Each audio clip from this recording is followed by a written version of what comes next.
Сәлеметсіздер ме, тоқты знагында туылған жандар? Бұл сіздердің 2023 жылдың қаңтар айына арналған астрологиялық жұлдызнамаларыңыз. Осы айдың жартысында бізде көптеген планеталар ретро болады. 3 планета бізде ретро. Марс бізде уже 2,5 ай болды ретро болып жатқаны, яғни Марс қазір бізде неактивный, оның энергиясы жоқ, қазір ол слабый, былайша айтқанда. Одан кейінгі планета бізде 30 желтоқсаннан бастап ретро болды, ол Меркурий. Меркурий бізде всегда қарым-қатынастың планетасы, яғни сондай бір общенияның планетасы десек болады. Марс бізде 12 қаңтарға дейін ретро болады, яғни 12 қаңтардан кейін ол ретродан шығады, жаңағыдай қайтадан өзінің оборотын жинайды да, ол алдыға жүре бастайды, яғни активность пайда болады, движение пайда болады дегендей. Ал Меркурий болса бізде ол 18 қаңтарға дейін ретро болады. Меркурийдің ретро кезінде әрқашан айтамыз, жаңағыдай бір техникалық бұйымдар сатып алуға болмайды дейміз, жаңағыдай бір документтер жасауға, бір нәрселерге келісім шарт жасауға, қол қоюға, бір жерлерде сондай нәрселер істеуге болмайды. Өйткені Меркурий кезінде жаңағы техникалық бұйымдар алған болсаңыз, ол сіздің жаңағы көңіліңізден шықпай қалуы мүмкін, немесе кішкене бір ақаулары болып қалуы мүмкін. Сондықтан сіздер бір жұмысты 2 рет істеуіңіз мүмкін. Сондықтан осы кездері желательно алмаған жөн. Негізі планеталар ретро болған кезде бұдан бұрын басталған, жаңағы бұған дейін аяқталмай қалған, сондай жұмыстарды аяқтап, соларды жалғастырып дегенде сондай жұмыстармен айналысу керек.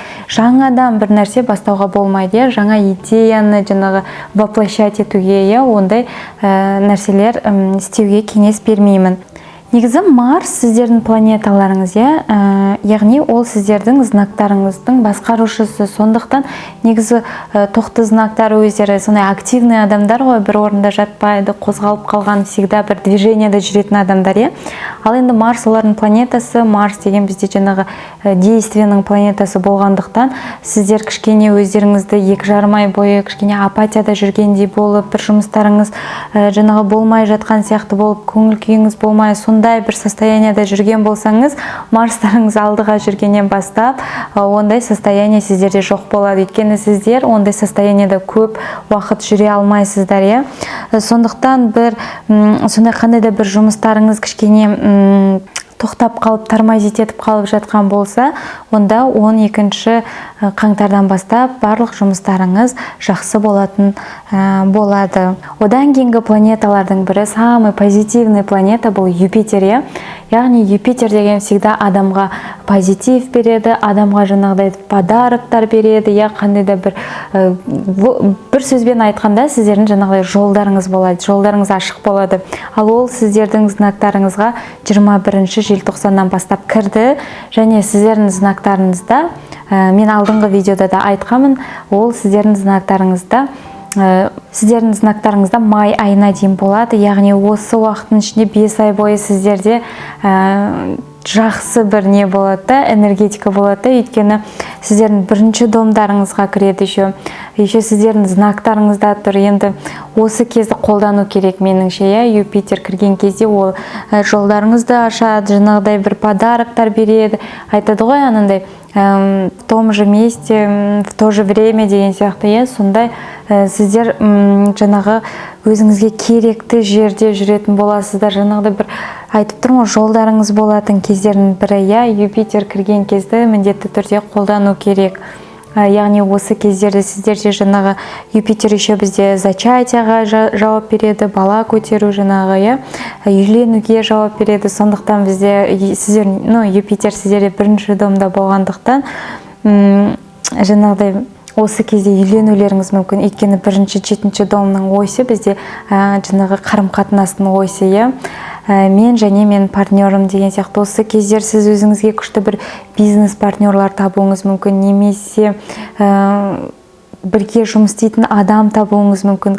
Бір сөзбен айтқанда, сізге выгодный жағынан сіз бір партнерлар табуыңыз мүмкін. Мүлде или же сіз жаңағы үйленуіңіз мүмкін, өзіңіздің өмірлік серігіңізді жаңағы кездестіруіңіз мүмкін. Егер үйленген болсаңыз, онда бала көтеруге жақсы мүмкіндік осы уақыттарда.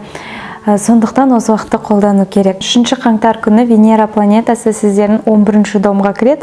Енді 11-ші дом бізде всегда социальный сеть дейміз, интернет дейміз, жаңағы көп адамдар жиналған жерлер, одан кейін сіздің достарыңыз, жаңағы коллектив, сондай көп адамдар жиналған жерлер, жиындар. Енді жаңа жыл болғаннан кейін, мейрам болғаннан кейін жаңағыдай сондай бір жерлерге баруыңыз мүмкін, өзіңізге ұнайтын жаңағы бір группалардың ішінде болуыңыз мүмкін, немесе коллектив, немесе көп бір достар, сіздерге ұнайтын адамдар, отырыстар, жиналыстар болуы мүмкін. Осы кездер достарыңыз сіздерді бір адаммен таныстыруы мүмкін, яғни бір таныстықтар сіздердің достарыңыз арқылы болуы мүмкін, жаңа құрбыларыңыз арқылы немесе. Сондықтан осындай кездерде жаңағы танысулар болады, керек адамдармен, сіздерге ұнайтын адамдармен. Одан кейін 7-ші қаңтар күні бізде ай толады. Ай толғанда сіздердің 4-ші домдарыңызда болады. 4-ші дом бұл біздің шыққан тегіміз, жаңағы біздің тұратын жеріміз, біздің отанымыз. Сондықтан осы жерде сіздерде ай толған кезде всегда бір проблемалар болсын, бір мәселелер болсын, соның барлығын судың бетіне шығарады. Яғни бізде жаңағы полнолуниялар высвечивает деп айтады ғой.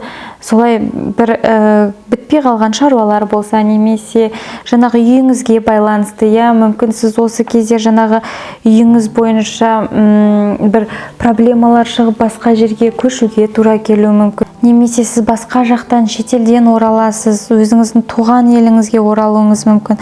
Отбасыңызға байланысты бір шешілмеген үй жұмыстарына байланысты, мүмкін жаңағы жалға беру, пәтер, сондай бір жұмыстарыңызбен айналысуыңыз мүмкін. Немесе жалдап тұрып жатқан пәтер ұнамай қалып басқа жерге көшу деген сияқты осындай үйге байланысты бір мәселелер болады да. 4-ші дом еще бізде адамның анасына жауап береді, яғни анасы.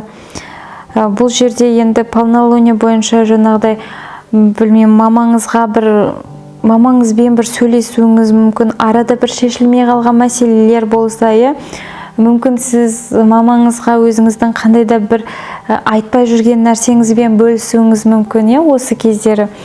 Яғни өзіңіздің анаңызбен қарым-қатынасыңыз да 4-ші дом бойынша. Одан кейін 22-ші қаңтар күні бізде ай туады, жаңа ай туады, сіздердің 11-ші домдарыңызда жаңағы Венера алдында кірген болатын, 3-ші желтоқсан күні. Сол жерде жаңағы сіздерде жаңа ай туады. Жаңа ай туғанда всегда бір нәрселердің жаңағы басы, жаңағы полнолуние деп айттым ғой, 7 күнгі полнолуние бойынша бір нәрселерді аяқтайсыз, бір нәрселерге шешім жасайсыз, ойланасыз, толғанасыз дегендей, одан кейін жаңа ай туғанда сіз уже сол шешкен нәрсеңізді уже бастап кетесіз, яғни жаңа қадам.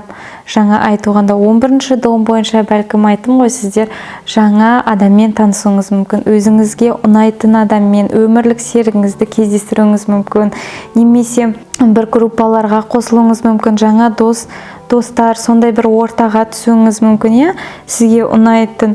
11-ші дом бойынша жаңағы мақсаттар, адамның болашаққа деген қойған мақсаттары, армандары жатады. Сондықтан осы кездерде сіздер бір өзіңіздің армандарыңыз өзгеруі де мүмкін, пландарыңыз өзгеруі мүмкін. Немесе сол өзіңіздің армандап жүрген нәрсеңізге жаңа қадам басуыңыз мүмкін, өйткені жаңағы Юпитер сіздердің знактарыңызда, сондықтан осы кезде бір жаңа іс бастауыңыз мүмкін, немесе новолуние бойынша өздеріңіздің ауыр аяқ екеніңізді білуіңіз мүмкін, немесе жаңағы новолуние бойынша жаңа қарым-қатынасқа түсуіңіз мүмкін. Сондай бір жақсы жаңалықтар болады, 11-ші дом бойынша. Одан кейін 23-ші күні бізде Уран планетасы, Уран бізде планета неожиданности дейміз, Уран кәдімгі бізде боран сияқты да, оның жаңағы энергетикасы сондай бір нестабильный деп айтпаймын, енді бір болады ғой, ұшып қонып тұратын, ол не беретіні белгісіз, белгісіздік, яғни. Енді Уран планетасы да бізде ретро болған, яғни артқа жүріп жатқан, ол бізде шілде айынан бері артқа жүрді. және ол сіздердің екінші домдарыңызда алдыға жүре бастайды. Енді осы жаз айының соңынан бері бір екінші дом бізде жаңағы қаржы ақшаның домы ғой. Сондықтан сол жаздың аяғынан бері сіздерде бір қаржы бойынша кішкене бір қиыншылықтар болып, немесе жүрмей жатып, бизнесіңіз болсын, жұмысыңыз болсын, сіздің ойыңыздағыдай бір доходтар алып келмей жатқан болса, қандай да бір қиыншылықтар болған болса, қаржы ақша жағынан, онда осы Уран алдыға жүргеннен бастап сіздерде скачок болуы әбден мүмкін. Жаңа айтып өттім, Юпитерді ұмытпаймыз. Юпитер сіздердің знактарыңызда, сондықтан Юпитер жүрген жерінде жаңағы молшылық береді, жаңағы жүрген жерін кеңейтіп жүреді. Юпитер планетасы сөйтіп расширять етеді. Яғни осы Юпитер планетасының энергетикасы бойынша сіздердің домдарыңызда, яғни сіздердің жолдарыңыз болады деген сөз. Өйткені Уран планетасы бізде адамды бір рет төменге түсіреді, бір рет жоғарыға алып шығады. Оның жаңағы энергетикасы сондай, адамды бір жерден жұлып алып екінші жерге деген сияқты.